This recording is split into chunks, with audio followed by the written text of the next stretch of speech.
Welcome to the Eye on Annapolis Local Business Spotlight. There are thousands of locally owned businesses in the area, some small and some large. Some you may know and others you don't.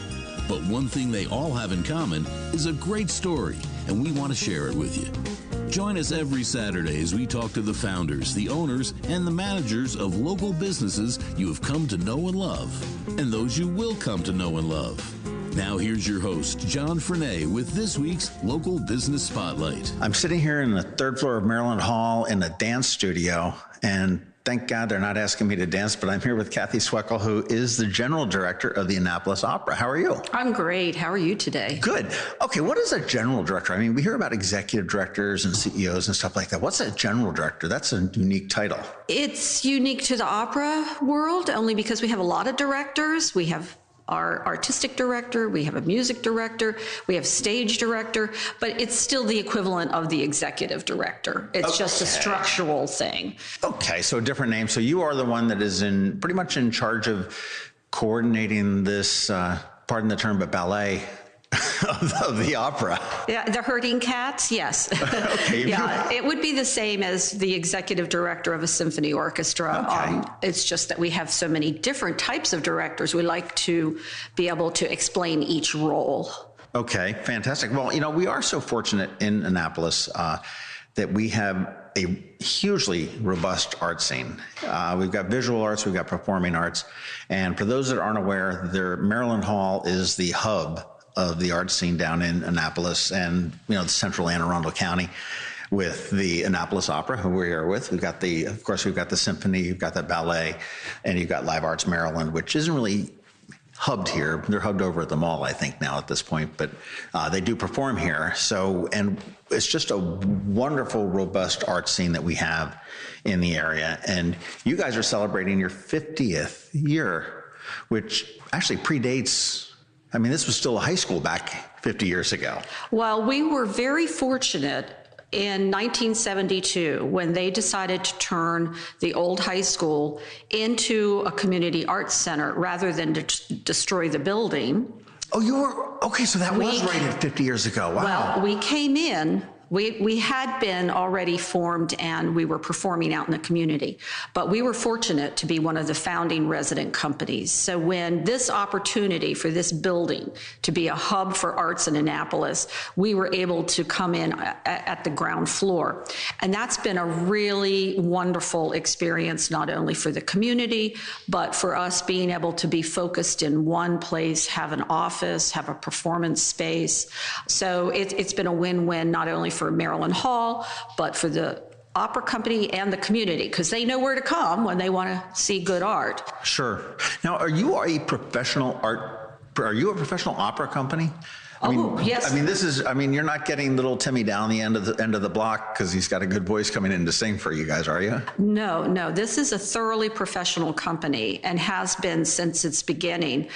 This is not a community theater group. It is not a community musician group. Everyone involved in this company is a trained professional, and many have doctorates in the arts. So everything you see here is first rate and at a very high level artistically. So these guys are coming in for this performance, and obviously there's rehearsals and everything else like that, and they do the performances and the show. And then they go on to other ones and they may return. Is that how that sort of works? Or? So each opera has to be cast with specific roles. And those roles can be from someone who happens to live within the region, but the majority of our principal roles are actually from people who are from all over the country and sometimes from outside of the country. So they come, they audition or they're invited to audition. Then we cast them. Then they come for 3 weeks prior to the performances where the entire ensemble rehearses. We also have a opera chorus, and our chorus members are based throughout Maryland, DC, and Virginia. Okay, so if somebody is coming from Italy, to use a trope, but it's or New York or something like this, okay, and we're coming down to do these performances, and you've got the 3 weeks first. I mean, where are they staying? I mean, are they renting a hotel? Is that part of their cost of doing business for a professional opera performer? The performer is supplied housing. And here in Annapolis, our performers are hosted in patrons' homes. Generally, they'll have like a basement apartment, or they have a side of the house that has their own private bathroom and bedroom. And that allows them to just settle in, have a comfortable place, get to know our patrons. The patrons then help our artists find where to go to groceries, where's the best pub in town. I mean, it becomes a collaborative experience, which usually generates into friendships, and sometimes those last for years and years, and the patron will follow wherever the artist is going next. It's kind of this type of life as a opera performer. It's kind of like living like a gypsy. You're always. It sounds pretty nomadic to me. It is. You pack up and you live somewhere for a month and perform, and then you might get to go home for a week or two, and then you pack up and you go to the next one. So it's a very different lifestyle, and you're constantly learning and adapting your roles to different productions. So just because someone is here being Figaro, that person may go to the next opera company, let's say in San Francisco, to do Figaro. Well, it will be done differently there because the stage director and the artistic director all have different visions of how they want it to come across. Sure. So they're kind of tweaking their role, even though they know it. They show up knowing their music, they know what they're supposed to be doing. They will have to adapt to whatever that particular director is looking for. That's got to be challenging. It's very challenging, and it's a lifetime's work. That's why people, for instance, Renee Fleming, I'll use as an example because a lot of people know who she is. She has performed many roles hundreds of times, but each time she has to adapt and change and do something a little bit different. So it takes a whole lifetime to master those roles.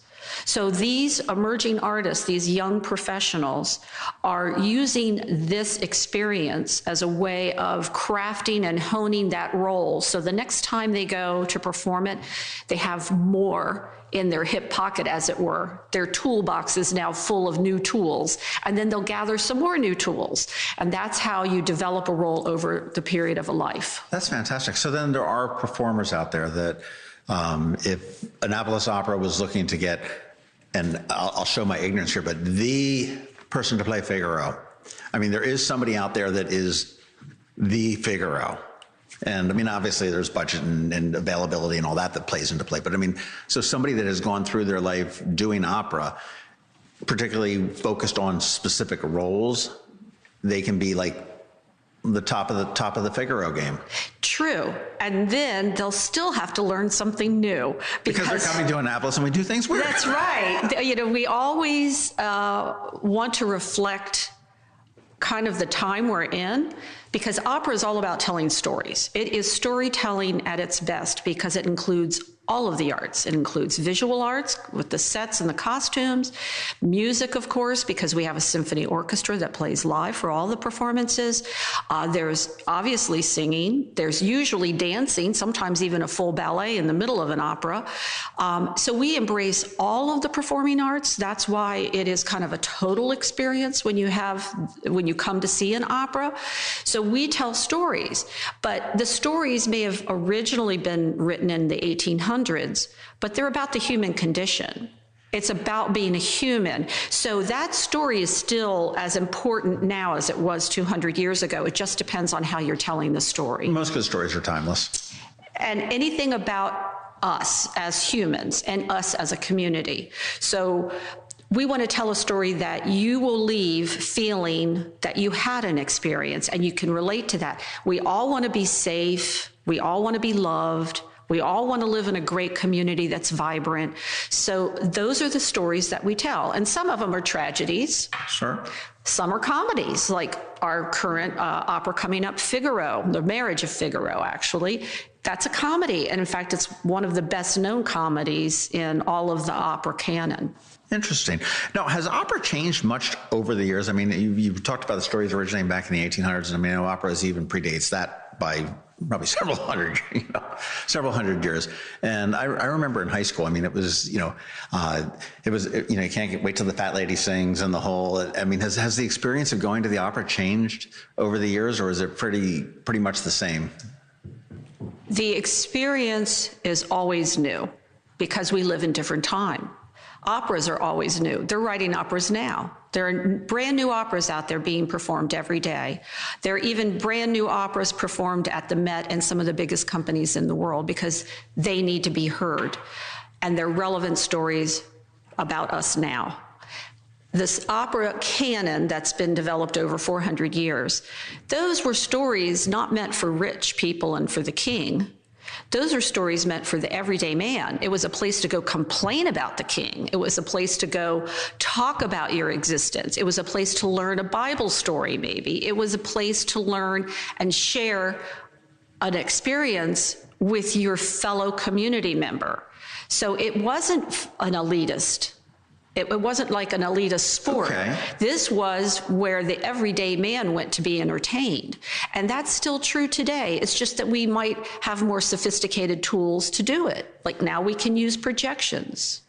Now we can use different sound effects. We have new tools that we adapt and adjust as we move through it. But the experience of sharing opera live with a group of people is still as exciting as it ever was before. Well, any experience shared with other people is much exciting. I mean, you can just even two people out hiking on a trail versus a whole, a giant crowd experiencing a rock and roll concert or something like that. I mean, it's always a good experience. Exactly. And I remember the last opera I sing here, and I wouldn't say I'm a huge opera fan. I do appreciate it, and I come here, and but my problem is that there's so much going on, and I don't speak Italian or whatever language that it's sung in, and trying to follow, and you've got the super titles up on top, which is just a great thing. And I found myself going like, oh, and now I need to look down and watch what's happening on the stage.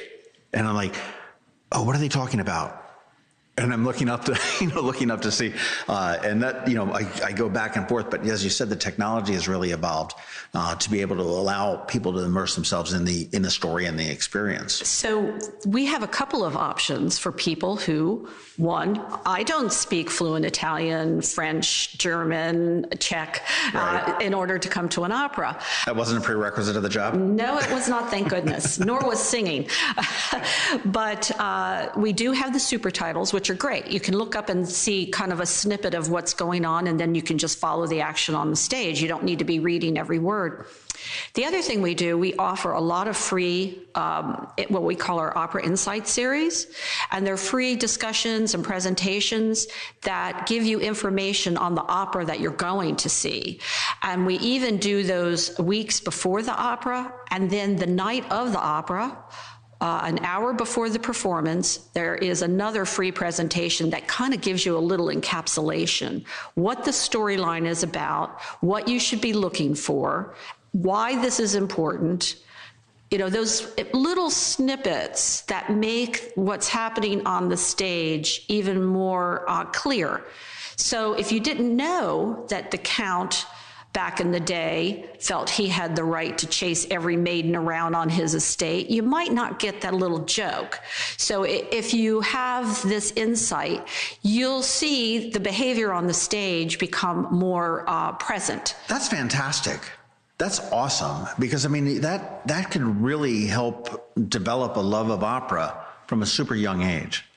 And it's helpful because the younger you are when you start embracing and sharing these kinds of experiences, looking at them differently, the easier it is to come and see more and more operas, because right, you already kind of get the gist of where you're going. But going to the free lectures really gives you some important insight that makes it more fun.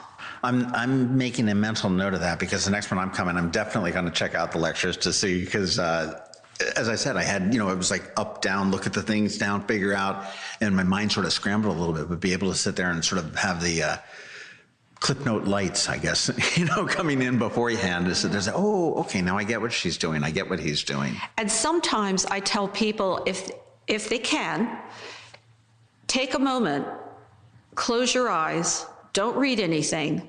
Just listen.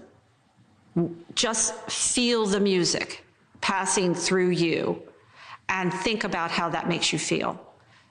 That in and of itself, that is a unique experience.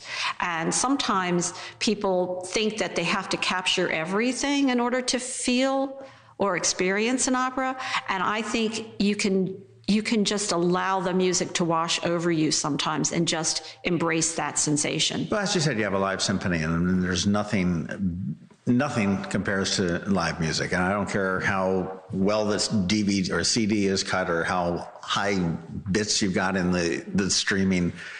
There is nothing that compares to that. And I will say that, I mean, even when there's little mistakes and burps and stuff like that that are evolving that we may not know as patrons, but that makes everything unique, and that makes the experience unique every single time, which is pretty neat. Well, you mentioned Figaro a couple times, and the Annapolis Opera has a performance, several performances coming up March 17th and 19th, and it's the Marriage of Figaro. So tell us about that. Well, first, it's the last of our major performances, major productions, I should say. We've had 3 this year, including Marriage of Figaro. So we're ending our 50th anniversary production with this. And again, it was to have some fun. It's a fun comedy. I like to say that it's kind of a screwball comedy, but the women win, and I'm always in favor of the women. That's not fun. Where are you coming with this fun stuff here? So I like it for that reason. And then we do follow that with a very special concert on April 15th with John Holliday, and then our vocal competition. So we still have past Figaro, we still have 2 more important events coming up. But the Marriage of Figaro, if you've not seen an opera, this is a good opera to attend because it is light, it is funny. It's easy to figure out even if you don't read what we call the super titles. The music is just Mozart at its best. And people don't know it, but they actually know a lot of this music. It surrounds us. People forget opera is absolutely everywhere. It's almost in every single Warner Brother cartoon. It is. Yeah. Okay. It is in ads everywhere. Spaghetti sauce commercials, British Airlines, Kleenex tissue, if you can believe it. It's everywhere. And people don't know that they actually know the music of opera. So that's why Figaro is so easy and accessible. The Marriage of Figaro just is, I think it's either one of the top 5 or the top 1 or 2 operas performed ever. It's performed the most. The most, sure, that makes sense. Well, AnnapolisOpera.org is the website, and you can get tickets now available right at Annapolis.org, both for the Voices of Our Time or the Annapolis Opera Vocal Competition. Now, what's the vocal competition? Is that can I try out for the opera next year? No. So, the other thing I wanted to ask you too, you said you had the 2 preceding productions before the Marriage of Figaro. Is that typically your year is 3 major productions a year, and then? We usually do 2 major productions, but we've been expanding and growing, which is really a wonderful thing to say. We're working on our productions for next year, which we have not announced yet, but we will be announcing in our program for Marriage of Figaro. Okay. As far as the vocal competition, this is the 35th year that we have done it. We now have over 300 applicants nationwide who apply. They are judged by a panel of 3 judges and reduced down to about 32 from that 300. And then those 32 again are judged by another panel of 3 judges and reduced down to approximately 8, who then physically come to Annapolis and perform on stage and are judged by a panel of judges. The vocal competition is free and it's open to the public. Anybody can come and sit and watch this. It's really fascinating. And then on top of it, as a audience member, you get to vote for your favorite. So it's like being on American Idolish or something like that. So you get to put in your vote, and it counts for money. We give away over $20,000 in prizes. So you have an impact by being there. So is it purely opera that we're hearing as far as the vocal competition? For this competition, it is purely opera. They have to present up to 5 pieces in at least 3 different languages. Okay. And what's in it for them? Is it just a money thing? I mean, it's not a position, it's not a role or anything like that. No, but because they're in front of these panels of judges, these judges are really influential in the opera world. They're going to be at the Met in New York. They're going to be everywhere else too. And this is a place for them to be seen by people who can help them, who can mentor them, who want to see them succeed, and then the money helps them continue their studies or whatever they need. Or whatever yes. it may be. Yeah. Okay. That's yeah. I mean, I guess we all can't be Pavarotti, so it's. It takes a lifetime of training and practice. It is a lifestyle, not a job. Do opera singers is that a lucrative? I mean, certainly, on the upper end, it's very lucrative. I'm sure, just like with any musician. But I mean, is an opera singer the performers that you may see in New York or in here or in DC or Baltimore, wherever, is that a fairly lucrative career? It can be. Okay. And it can be a very satisfying career because you're doing something you really love. Well, I mean, that's any career, regardless of the money. It's true, but I want to preface it that it's hard work. And it takes a life of learning, but it's also something that's very satisfying. It's very gratifying. It can be financially very stable. But again, you have to work really hard. Like in any profession, you don't go to a dentist who just got their dental certificate and has never put a filling in a tooth. That dentist has to go to training and school and develop it and develop his reputation. Exactly. And everything else. Well, it's funny, and I've got to think that when the curtain comes down, the show is over. It's got to be the best moment of an opera singer or performer's life, or at that time. And I'm going to loop back just to give you an idea. For instance, our guest artist coming, John Holliday, who will be here for our Voices of Our Time concert. He's the perfect example of a lifetime of training, even though he's still very young by most people's standards. He is performing at the Met. Believe it or not, he was a finalist on The Voice, so a lot of people know him from the TV show. And he is a teacher at Lawrence College. He wears multiple hats. He's a broad talent that thrives in many genres. He does gospel, jazz, traditional opera, pop music. He is somebody who is so gifted and unique. We're thrilled that we could get him to come here. So this is the type of artist that opera artists are these days. They're not just one thing. They're multiple things because they have the right training. They can embrace different genres and styles and expand their world as a professional. I love when you see professionals sort of get out of their, I don't want to say comfort zone because that's not the right word, but just they're doing something different. I'm good friends with a band out of Philadelphia that had some good moderate success in the 80s with rock and roll, and they tour Europe every year still. And they do things with like the Vienna Symphony, and, right. and it's we're bringing in the rock and the classics. And when you see something like that, when you see a performer that can go from one to the other, it's pretty amazing. You can also, as you mentioned, you're hearing opera everywhere you go. When you don't realize is, so some classic can use a little bit of the rock. Or maybe it's the other way around. Maybe the rock used a little bit of the classic. It's usually the other way around. It's usually that you are growing and pulling music and thought processes when you're developing music that you've heard and you've changed in your brain. There are these, some people call them, an earworm? Mm-hmm. Those are always there, present, omnipresent in a musician's head, and it's how they remake. They all come from somewhere else. Even opera comes from somewhere else. For instance, a lot of people know the musical Rent. Yes. Okay, but that's the opera La Bohème. Oh, is it? And La Bohème is from a book. And then it was from a play. And so it all comes back to something else. Wow. So it's all an evolution, and it hasn't stopped.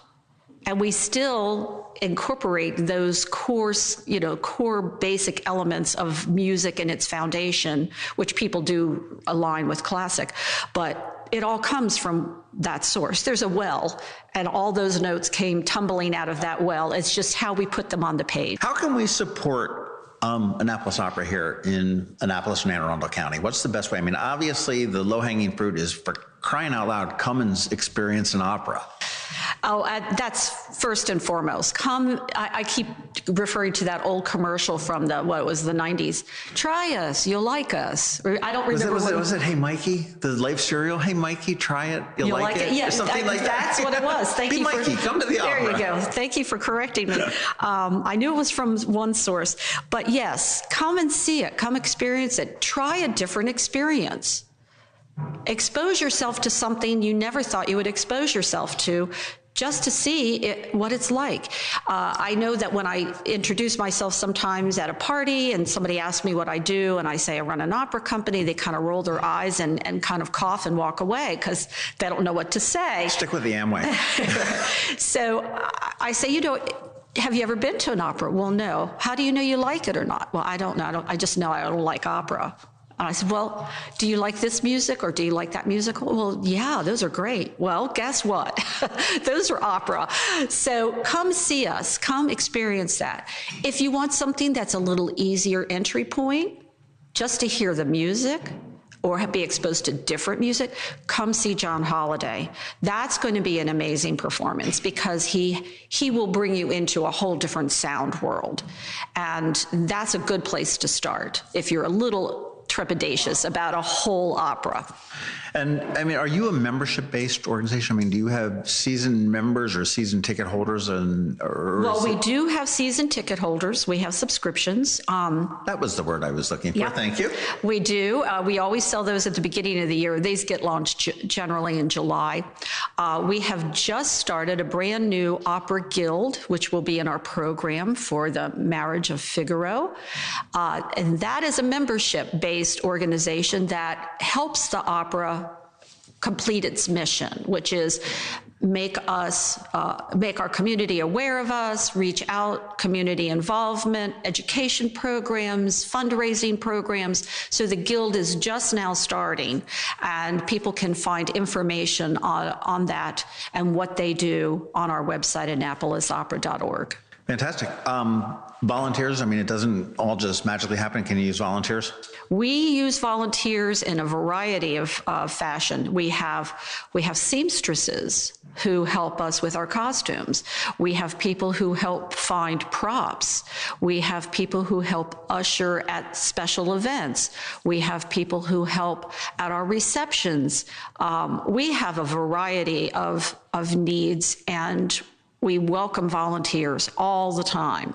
And Maryland Hall, actually, do they provide like your ushers and stuff like that? Maryland Hall does provide ushers at our big performances.